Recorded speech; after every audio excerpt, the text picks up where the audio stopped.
warahmatullahi wabarakatuh. Perkenalkan, saya Yustiranda Wahyuni, NIM 18043010. Saya berasal dari jurusan akuntansi, Fakultas Ekonomi Universitas Negeri Padang. Di sini saya akan membuat suatu video mengenai analisis fundamental yang saya lakukan terhadap salah satu perusahaan yang ada di Indonesia. Video ini saya buat dalam memenuhi tugas mata kuliah teori portofolio dan analisis investasi. Sebelumnya, saya akan menjelaskan sedikit mengenai analisis fundamental itu sendiri. Analisis fundamental merupakan suatu teknik analisa yang digunakan oleh para investor dalam membuat suatu keputusan mengenai menjual atau membeli sebuah saham. Di dalam analisa fundamental ini akan memperhitungkan berbagai faktor seperti kinerja perusahaan, analisis persaingan usaha, analisis industri, dan ekonomi serta pasar mikro dan makro. Untuk fungsi dari analisis fundamental itu sendiri yaitu mendeteksi waktu yang tepat untuk masuk dan keluar dari pasar saham, membantu menentukan saham yang tepat untuk kita lakukan investasi, dan mengetahui harga wajar suatu saham. Saya akan melakukan analisis fundamental terhadap PT Hanjaya Mandala Sampurna Tbk atau HMSP. PT HM Sampurna ini merupakan suatu perusahaan yang bergerak di sektor consumer good industry dengan subsektor tobacco manufaktur. HMSP berawal dari suatu usaha rumahan yang memproduksi rokok di tahun 1913. Baiklah, kita lanjutkan untuk mengenal bisnis model dari PT Sampurna ini.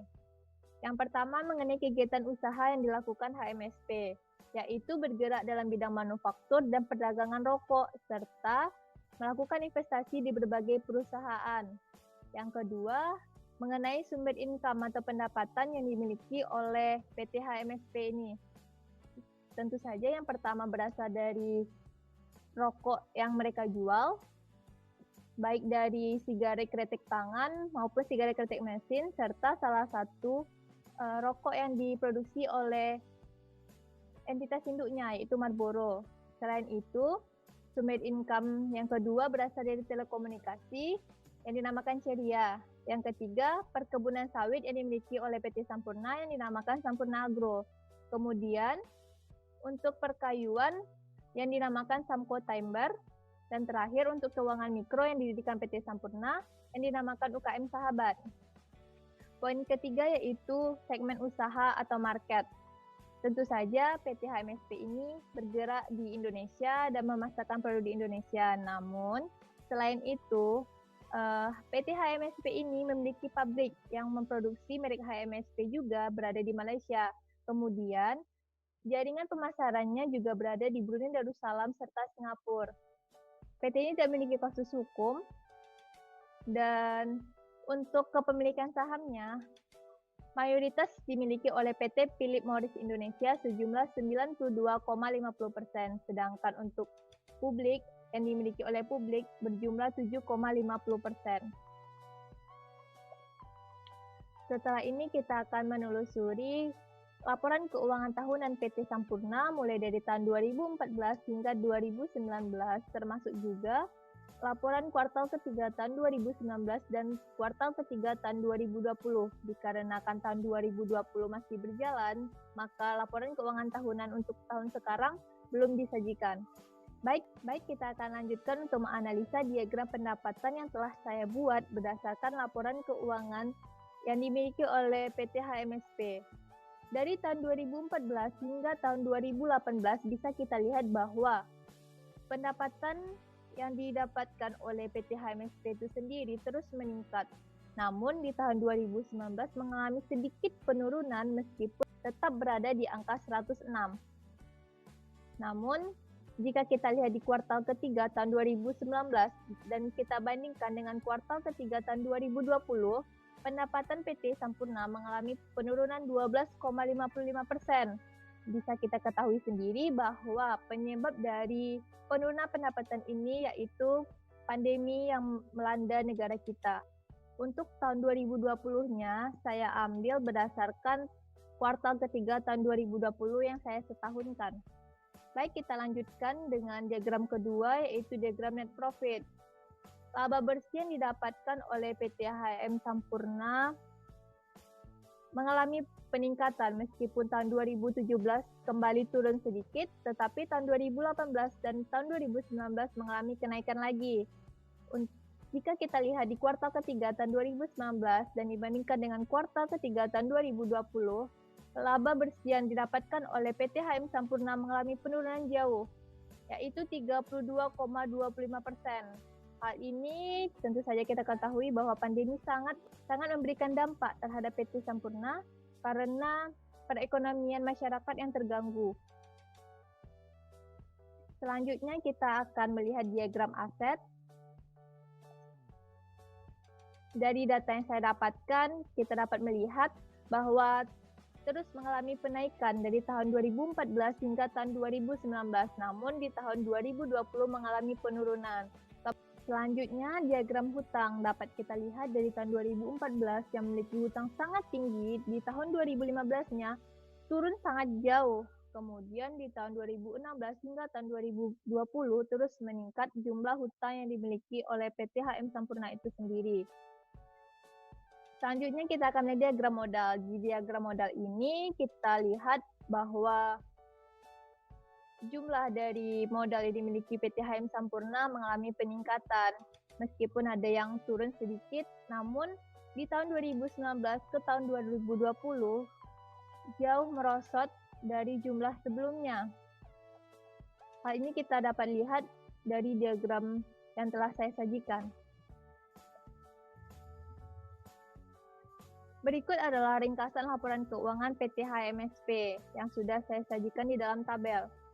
Dapat kita lihat bersama bahwa di tabel pertama ada harga saham, revenue, net profit, cash, asset, liability, equity, jumlah saham yang beredar, dividen per share, dividen yield. Di sini kita akan membahas satu persatu untuk rasionya saja. Untuk perhitungan rasio, saya menggunakan rumus yang sebelumnya telah diajarkan dan dipelajari. Kemudian saya terapkan di sini untuk mendapatkan hasil dari hitungan tersebut. Yang pertama, earning per share. Dapat kita lihat bahwa earning per share dari tahun 2019 ke tahun 2020 itu mengalami penurunan. Penurunan yang lumayan jauh dari 117,97 ke 79,22. Kemudian kita akan melihat NPM, net profit margin. Kita bisa melihat bahwa net profit margin yang didapatkan PT HMPS ini mengalami penurunan dari tahun 2019 ke tahun 2020, yaitu dari 12,94 ke 10,20%. Hal ini dikarenakan pandemi memberikan dampak terhadap laba yang didapatkan oleh perusahaan. Kemudian kita lihat di bagian PER atau price earning ratio. Dari tahun 2019 ke tahun 2020 juga mengalami penurunan ini dari 12,94 ke 10,20. Mengalami peningkatan dari 5,36 ke 5,68. Selanjutnya kita akan melihat DER. Di sini kita bisa mengetahui bahwa DER yang dimiliki oleh PT HMSP mengalami peningkatan dari tahun sebelumnya. Di tahun 2019 0,43 dan di tahun 2020 0,56. Namun hal ini masih aman karena berada di bawah angka 1. Kemudian return on asset di tahun 2019 ke tahun 2020 mengalami penurunan dari 2,96% menjadi 20,59%. Kemudian yang terakhir on equity, di mana penurunan yang terjadi di tahun 2019 ke tahun 2020 yaitu 38,46% menjadi 32,15%. Namun hal ini masih aman karena ROE-nya berada di atas 30%. Kemudian saya akan menghitung nilai intrinsik dari PT HM Sampurna ini. Saya menggunakan EPS 2019 yang berjumlah 59,41 maka saya akan mendapatkan nilai intrinsiknya sebesar 1.818,54.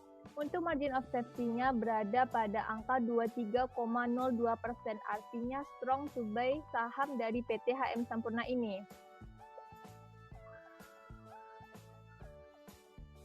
Kemudian bisa kita lihat ringkasan yang telah saya dapatkan dari analisis yang telah kita lakukan sebelumnya. Untuk produk jasa yang ditawarkan oleh PT HM Sampurna ini, saya memberikan nilai oke sebab produknya menjadi produsen terbesar rokok yang ada di Indonesia. Yang kedua, untuk GCG-nya, PT HM Sampurna bebas dari kasus serta pemegang saham mendapatkan dividen yang dibagikan setiap tahunnya sesuai dengan yang telah kita pelajari sebelumnya. Untuk revenue-nya karena mengalami peningkatan meskipun pada saat pandemi ini mengalami penurunan, tapi masih tetap oke. Jika pandemi ini berakhir, penjualannya bisa akan meningkat dan laba bersih yang didapatkan perusahaan ini tentu akan meningkat juga. Untuk aset dan liability-nya masih aman, maka dikategorikan oke. Saya memberikan NUK terhadap book value karena harga jual saat ini lebih tinggi dari nilai buku saham yang ada. Kemudian untuk sektornya saya memberikan oke karena kita sudah ketahui di mana-mana terkenal HM Sampurna ini. Dan untuk non equity, margin of safety dan dividennya saya memberikan penilaian oke karena dari tabel yang telah saya sajikan sebelumnya bisa kita ketahui bahwa semuanya dalam kondisi yang selalu mengalami peningkatan dan dalam keadaan baik. Jadi ringkasan keseluruhan yang saya dapatkan dari analisa fundamental yang saya lakukan yaitu 10/11, sangat mendekati kata sempurna untuk dilakukan investasi terhadap PT HM Sampurna ini. Kita bisa menjadikan PT HM Sampurna ini sebagai pilihan dalam melakukan investasi setelah kita melakukan analisis fundamental terhadap laporan keuangan yang disajikan oleh PT HM Sampurna tersebut.